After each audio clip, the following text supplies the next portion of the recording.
तो चलिए स्टार्ट करते हैं। देखो हमें समझना क्या है कि पार्सल का यूज केस क्या है, पार्सल को यूज क्यों करते हैं, क्या हमारा तरीका होता है पार्सल को यूज करने का, ये हम देखने वाले हैं। ठीक है, तो पार्सल अभी आपने यूज किया था तो मैंने एक सिंपल टर्म आपको बताया था, बंडलर। बंडलर क्या होता है वो समझते हैं, बंडलर को यूज कैसे करते हैं, क्या तरीका होता है, वो सारी चीजें आपने देखी। बंडलर कैसे यूज करना था हमने देखा था कि हम सिंपली क्या करते हैं, इंस्टॉल करते हैं बंडलर को। बंडलर मार्केट में आपके कई अवेलेबल हैं, आपको या तो वीट यूज करते हैं या फिर आप यूज करना चाहें पार्सल यूज करें, XYZ बहुत सारे आपके बंडल्स हैं। एंड ऑफ द डे सबका गोल यही होता है कि सिंपली आप जो भी एप्लीकेशन बना रहे हैं उसको पूरा बंडल करना, उसके सारे जो भी हमारी फाइल्स हैं उनको एक सिंक्रोनाइज्ड वे में रखना। ये सारी चीजें हम लोग किसके थ्रू कर रहे होते हैं, बंडलर के थ्रू कर रहे होते हैं। अब वही यहाँ पे अब देखो लिखा भी गया है, इसको गौर से पढ़ना जरा, एक मिनट देना जस्ट मुझे, इसको इधर से इधर ले आओ। ठीक है, तो लिखा है Parcel is a bundler and build tool design to simplify the process of managing and optimize your web development assets like JavaScript, HTML, CSS, images and more. तो बेसिकली जब पार्सल आपका करता क्या है, ये बेसिकली बंडलर है। इसका काम सिंपली ये है कि मैनेज करना और ऑप्टिमाइज करना आपकी जो भी फाइल्स हैं, HTML की, जावास्क्रिप्ट की, जो भी आप app.js, index.js, जो भी XYZ फाइल बना रहे हैं वो सारी फाइल्स को ये क्या करेगा, ऑप्टिमाइज करेगा और उनको उस हिसाब से वो यूज करेगा। तो ये इसका सिंपल यूज केस है, सॉरी ये सिंपल होता है कि पार्सल को कैसे क्या हमारा तरीका है। अब आते हैं यूज केस पे। पार्सल की देखो डिफरेंट टाइप के यूज केस है। सबसे पहला क्या है यहाँ पे लिखा गया है, गौर से पढ़ना। अगर हम लोग वेब एप्लीकेशन डेवलपमेंट में जाएं तो इसका क्या अगर हम लोग यूज केस देखें तो है, सबसे पहला यूज केस दिया गया है, ये बेसिकली यूज होता है आइडियल फॉर सिंगल पेज और मल्टी पेज एप्लीकेशंस। जब आप सिंगल पेज एप्लीकेशन बनाते हैं या मल्टी पेज एप्लीकेशन बनाते हैं, एट दैट टाइम हम लोग क्या यूज करते हैं, पार्सल का यूज करते हैं, तो थोड़ा सा एफिशिएंट हो जाती हैं चीजें। फिर हमारा सेकेंड है, ये क्या लिखा गया है, work seamlessly with frameworks like react, view, angular और प्लेन जावास्क्रिप्ट। तो अगर आपको प्लेन जावास्क्रिप्ट या फिर रिएक्ट या एंगुलर इनमें से किसी एक पर्टिकुलर फ्रेमवर्क में यूज करना है तो आप इसको एफिशिएंटली यूज कर सकते हैं, जैसे भी आप करना चाहें। फिर क्या लिखा गया है, handle CSS, SCSS, images, fonts and JavaScript files efficiently. तो अगर ये सारी फाइल्स को मैनेज करना, देखो एक रिएक्ट प्रोजेक्ट के अंदर आपकी कितनी फाइल्स होती है मैंने आपको दिखाया था जब मैंने अभी फोल्डर स्ट्रक्चर बताया था उस टाइम पे। तो फाइल्स आपकी n नंबर ऑफ फाइल्स हो सकती है, उनको मैनेज करना इतना आसान नहीं होता है। तो सारी फाइल्स को बंडल्ड रखना, कौन सी फाइल किस पर्टिकुलर टाइम पे रन होगी, इस चीज को मैनेज करना, इन सारी चीजों के लिए हम लोग यूज करते हैं किसका, ये बेसिकली ये पार्सल का हम लोग यूज कर रहे होते हैं। ठीक, अब मेन बात ये आती है, अगर हम लोग सिंपल जाएं, नेक्स्ट लिखा है automatically bundles various files type without requiring extra configuration. तो देखो ये तो मैंने बता दिया, इसमें कुछ बताने वाला है नहीं कि फाइल्स को मैनेज करता है, सिंपल तरीका है। फिर आता है कोड ऑप्टिमाइजेशन। सबसे इंपॉर्टेंट है ये वाला टर्म कि कोड ऑप्टिमाइज कैसे करेगा अगर हम लोग पार्सल का यूज करेंगे। तो any idea how Parcel optimize your code, बताइए, थोड़ा दिमाग लगाइए और बताइए किस तरह से पार्सल बेसिकली जो बोला जा रहा है कि पार्सल आपके कोड को ऑप्टिमाइज करता है, तो कैसे ऑप्टिमाइज करता है, मैं भी तो समझूं, आप लोग बताएं। तनीषा, सुदर्शन, पता है कोड ऑप्टिमाइजेशन क्या होता है, पता है? चलो ये टर्म पे भी बात कर ही लेते हैं थोड़ा सा। तो चलिए अब देखते हैं सबसे पहले कोड ऑप्टिमाइजेशन क्या होता है। तो नीचे आते हैं, यहाँ पे लगाते हैं कोड ऑप्टिमाइजेशन। कोड ऑप्टिमाइजेशन दिख रहा है, इसको थोड़ा सा बड़ा भी कर देते हैं तो आपको दिखेगा। देखो तो कोड ऑप्टिमाइजेशन सिंपल सा है, जो भी आप कोड लिखते हैं तो वो बेसिकली दो टर्म्स पे उसका प्राइमरी फोकस होता है। सबसे पहला कि उसका रन टाइम कितना है, ठीक है। दूसरा ये होता है कि उसमें टोटल एक्वायरिंग स्पेस, ठीक, या आपके एप्लीकेशन को रन करने में कितना रन टाइम लग रहा है, कितना आपका स्पेस लग रहा है, ठीक, और कितना आपका बेसिकली एफिशिएंटली आपका प्रोडक्ट जो प्रोजेक्ट है वो रन हो रहा है। यही दो चार यूज केसेस होते हैं जिसपे हम लोग सिंपली बात करते हैं। तो जब हम बात करते हैं कोड ऑप्टिमाइजेशन की, तो उस पर्टिकुलर टाइम पे हम बेसिकली दो टर्म्स पे फोकस करते हैं। पहला रन टाइम, कि हमारा प्रोजेक्ट रन होने में कितना टाइम लग रहा है। दूसरा है टोटल जो स्पेस रिक्वायर कर रहा है उसमें कितना टाइम लग रहा है। कुछ और सिंपल सिंपल टर्म्स होते हैं, बोले जाते हैं, जैसे कि रेंडरिंग कितनी बचा रहा है। रेंडरिंग मतलब कि आपका जैसे एप्लीकेशन जो लोड हो रहा है, अगर कोई एक पर्टिकुलर चीज चेंज होती है तो उसमें आपका प्रोजेक्ट कितनी बार रेंडर होगा, तो इन चीजों पे भी फोकस करता है। रन टाइम है, टोटल आपका एक्वायरिंग स्पेस है, रेंडर टाइम है, ये भी आप मेंशन कर लेना, इसी में मेंशन करा देता हूं। नेक्स्ट है आपका रेंडर टाइमिंग, रेंडर टाइमिंग। ठीक, तो ये कुछ प्राइमरी टॉपिक्स हैं जिन पे ये फोकस करता है जब हम लोग फोकस कर रहे होते हैं कोड ऑप्टिमाइजेशन टेक्निक्स पे। ठीक है, आगे बढ़े। फिर आता है नेक्स्ट पॉइंट, इसी पे अगर हम लोग जाएं कि इसको आखिर यूज करना क्यों चाहिए, क्या तरीका है यूज करने का। तो देखो, दो टाइप की रेंडरिंग होती है, आपको पता है। सिंपल रेंडरिंग कितने टाइप की होती है, कौन कौन से, बताइए जल्दी बताइए। चलिए इस पे भी बात कर लेते हैं, आपको नहीं पता होगा, ये नोट करते रहिएगा प्लीज। ठीक है, देखो सबसे पहले देखते हैं कि ये बेसिकली रेंडरिंग क्या, अभी यहाँ पे जो लिखा गया था कि ये रेंडरिंग जो है ये बेसिकली है क्या और किस तरह से यूज करते हैं रेंडरिंग को, वो देखो सामने। देखो रेंडरिंग आपकी दो टाइप्स की होती है। सबसे पहली हमारी है क्लाइंट साइड रेंडरिंग। ठीक, सेकेंड है आपकी क्लाइंट साइड रेंडरिंग हो गई पहली, दूसरी है आपकी सर्वर साइड रेंडरिंग। ठीक, पहली हो गई क्लाइंट साइड रेंडरिंग, दूसरी है सर्वर साइड रेंडरिंग। प्राइमरी हम लोग इन्हीं दो रेंडरिंग्स पे बात करते हैं, इन्हीं दो रेंडरिंग्स को यूज करते हैं जब भी हमें अपनी एप्लीकेशंस के अंदर यूज करना होता है। तो क्लाइंट साइड रेंडरिंग क्या हुई, जिसके अंदर हम लोग सिंपली क्लाइंट साइड में फ्रंट एंड हम बना रहे होते हैं, एक पर्टिकुलर जो भी चीज हमें सामने दिख रही है फ्रंट एंड की, वो हम लोग कर रहे होते हैं, उसके लिए हम लोग यूज करते हैं क्लाइंट साइड रेंडरिंग का।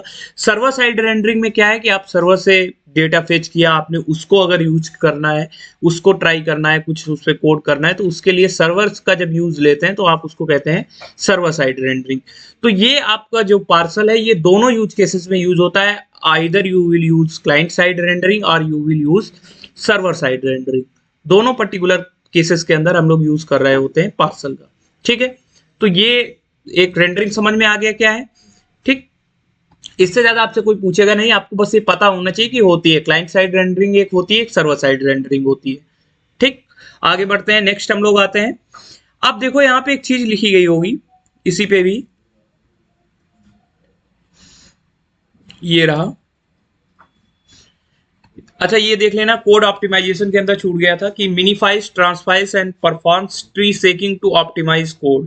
अब अभी इसकी जब अभी पार्सल की वेबसाइट अभी दिखाते हैं तब आपको समझ में आएगा कि ये ट्री शेकिंग एल्गोरिदम कैसे यूज एफिशिएंटली यूज करते हो आप लोग कोड ऑप्टिमाइज करने के लिए।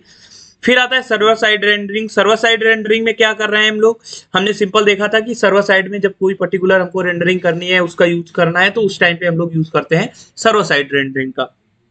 ठीक, फिर उसके बाद मेन है हमारा कि पार्सल का अगर आप यूज कर रहे हैं तो उसका सबसे बड़ा बेनिफिट है कि ये जीरो कॉन्फ़िगरेशन पे चलता है। जीरो कॉन्फ़िगरेशन क्या होता है, कोई बताएगा, व्हाट इज जीरो कॉन्फ़िगरेशन?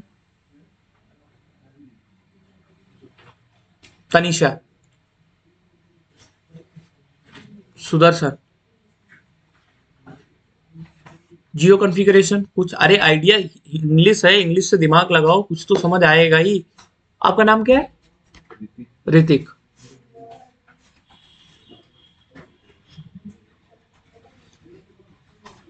बताइए, यहाँ पे लिखा भी गया है, works out of the box without requiring complex setup और कॉन्फ़िगरेशन फाइल्स।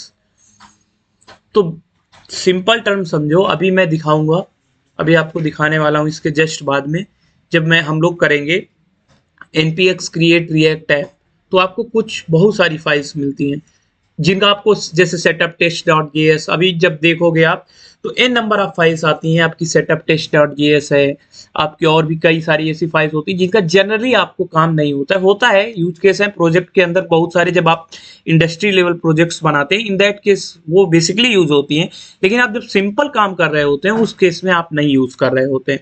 तो इस चीज को मैनेज करने के लिए कि जितनी भी ये एफिशिएंट फाइल है, अच्छा अगर हम लोग सिंपल अभी आपने जो पार्सल यूज किया, क्या कोई अननेसेसरी फाइल आई? सिंपल आपकी नोड मॉड्यूल्स की फाइल आई थी और 2-4 और फाइल्स आई होंगी, ठीक, उससे ज्यादा कोई फाइल्स नहीं आई होंगी। तो अननेसेसरी फाइल्स क्यों अपने प्रोजेक्ट में अगर आपको नहीं चाहिए, in that case you can also use parcel, ठीक। उसके बाद नेक्स्ट लिखा है कि फास्टर बिल्ड स्पीड्स है। तो अभी आपने जो प्रोजेक्ट बनाया है उसमें फास्टर बिल्ड अगर स्पीड्स को आपको देखना है, एक साइड में आप अपना रखना स्क्रीन में उसको, जो प्रोजेक्ट का कोड है एक साइड में आउटपुट खोलना, आप रैंडम चेंज करिएगा। जैसे आप इधर चेंज करेंगे इतना मतलब मिली सेकेंड्स के अंदर आपके प्रोजेक्ट में उधर आपका अपडेट होके मिल जाएगा। तो ये क्या करता है, सबसे पहली बात देखो पार्सर करता क्या है, ये बेसिकली बिल्ड करता है, जो भी आप करेंगे जस्ट इसको जल्दी जल्दी से बिल्ड करेगा, ठीक, बिल्ड करेगा और उधर आपका आउटपुट शो हो जाएगा। तो ये मिली सेकेंड्स की प्रोसेस से होती है, बहुत फास्टर बिल्ड्स है। इसीलिए जब इधर आप कोई कोड में चेंज करते हैं डायरेक्ट आपका चेंज किस पे शो हो जाता है, उस पे जाके शो हो जाता है, ठीक है। इस तरह से हम लोग यूज करते हैं, ये तरीका है इसका, जो मेन ये लिखा गया है फास्टर बिल्ड्स, उसका ये काम है। फिर आते हैं नेक्स्ट, इसमें कुछ चीजें और लिखी गई हैं, देख लीजिएगा अपने हिसाब से, ये फाइल मैं अभी शेयर कर दूंगा, इसको आप लोग देख लीजिएगा, ठीक। अब मेन आते हैं कि चलिए देखते हैं चल के थोड़ा सा एक, कि पार्सल में इतना मैंने बता दिया कि पार्सल का यूज क्या है, वो सबसे इंपॉर्टेंट है, और कहाँ पे हम लोग यूज कर रहे हैं वो भी थोड़ा सा देखते हैं। तो हम जाएंगे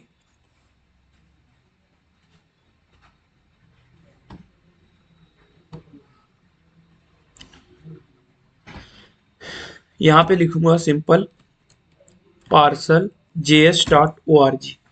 अब जो वेबसाइट खुलेगी इस पे देखना, इसके सारे फीचर्स आपको बताए गए हैं कि क्या किस तरह से यूज होते हैं।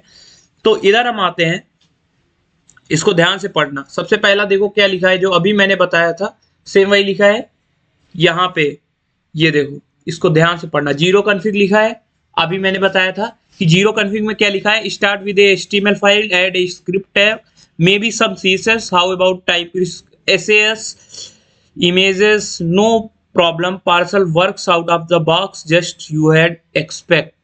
तो ये बेसिकली करेगा क्या, आप simple HTML CSS JS file बनाओ, अभी आपने इतनी तो बनाई थी, इसके बाद सिंपली आपने पार्सल को उसके अंदर इंस्टॉल कर लिया था और आपका काम हो गया था। आपने भी रिएक्ट कुछ हुआ नहीं है कि रिएक्ट क्या है, आपको भी ये भी नहीं पता है, ठीक। आप हमने क्या कर रहे हैं, सिंपली इंस्टॉल किया, पोर्ट पे रन किया, काम हमारा चल गया। फिर क्या करता है, ये आपको डेव सर्वर प्रोवाइड करता है। अब आपका क्या है, प्रोजेक्ट अभी तक किस पे रन करता था, सिंपली आप लोग जाते थे index.html को वहां से लाइव सर्वर से ओपन करते थे। अब आपका ये जो प्रोजेक्ट है किस पे रन कर रहा है, एक लोकल होस्ट पे रन कर रहा है, एक पोर्ट पे रन कर रहा है, सिंपली एज इट इज, ठीक। उसके बाद है थर्ड वाला जो, वो है क्या, हॉट रिलोडिंग। हॉट रिलोडिंग क्या होती है, अच्छा इसको भी देख लेना, एक टॉपिक है नोट करना जिसका नाम है HMR। अब ये HMR होता क्या है, इस पे थोड़ा सा बात करते हैं। जो भी मैंने बता रखा है ऑलरेडी वही चीज है HMR, और कुछ नहीं है, तो इसको नोट करना। HMR बेसिकली होता है hot module reloading. Hot module reloading मतलब ये कि जैसे ही आप कोई चेंज इधर करेंगे अपनी पर्टिकुलर फाइल के अंदर, तो वो चेंज आपका किधर दिख जाएगा, जो आपका आउटपुट है उस पर आप डायरेक्टली देख सकते हैं। तो इसको हम लोग बोलते हैं बेसिकली हॉट मॉड्यूल रिलोडिंग, ठीक है, समझ गए। वही चीज यहाँ पे भी देखना मेंशन की गई है कि इसमें क्या होती है, हॉट रिलोडिंग प्रोवाइड की जाती है। इधर जैसे आप कोई चेंज करते हैं, जैसे इधर देखो वर्ड आपने चेंज किया, इधर आपको आउटपुट दिख जाता है, ठीक। इस वाली, इसको आप पढ़ लेना, इधर जैसे आपने पार्सल लिखा आपका इधर चेंज हो जाएगा। आपको उसके लिए मिली सेकेंड्स का टाइम लगता है, इतना फास्टर बिल्ड्स प्रोवाइड करता है पार्सल आपको।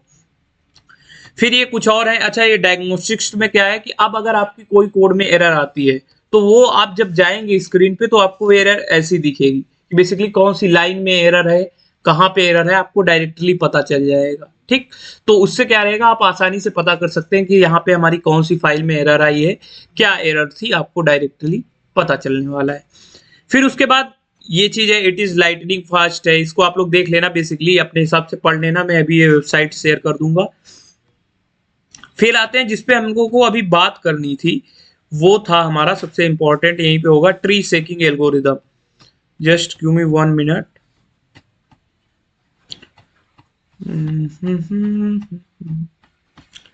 ट्री शेकिंग एल्गोरिदम कहाँ है?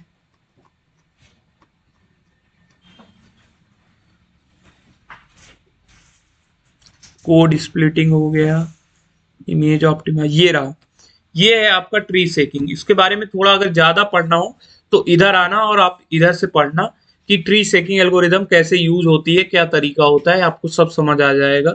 ये मैं पढ़ाने वाला नहीं हूँ क्योंकि ये आपके कोर्स में वैसे तो है नहीं, ठीक, लेकिन मैंने आपको इसलिए बता दिया कि आप अगर क्यूरियस हैं तो एंड ऑफ द डे, अब देखो वीडियो देखना छोड़ दो, मैं फिर बोल रहा हूँ, जितना हो सके डॉक्यूमेंटेशन पढ़ने का ट्राई करो। ठीक, 2-4 देख लिए ठीक है, ठीक, प्रोजेक्ट बनाने के लिए कभी भी वीडियो नहीं देखना, एज सिंपल एज दैट। खुद सीखो, खुद खुद बनाओ, वो ज्यादा इंपॉर्टेंट है। किसी का वीडियो देख के बना भी दिया तो हमारे लिए तुम महान नहीं बन जाओगे। ठीक, एज सिंपल है। मुझे सेटिस्फाई करने से अच्छा है खुद सेटिस्फाई हो जाओ। समझ नहीं आए दोबारा पूछो, 3 बार पूछो, कोई दिक्कत नहीं है, लेकिन खुद से करने का ट्राई करो। ठीक, अब ये हो गया सब खत्म। अब आते हैं कि रिएक्ट का यूज कैसे करना है। तो इतना इसमें से जो नोट करना हो पहले नोट करो, फिर आगे बढ़े। ये रही फाइल, इसमें से पॉइंट्स, बुलेटेड पॉइंट्स नोट कर लो, बाकी आगे अपना करते रहना, जो भी करना हो जल्दी जल्दी।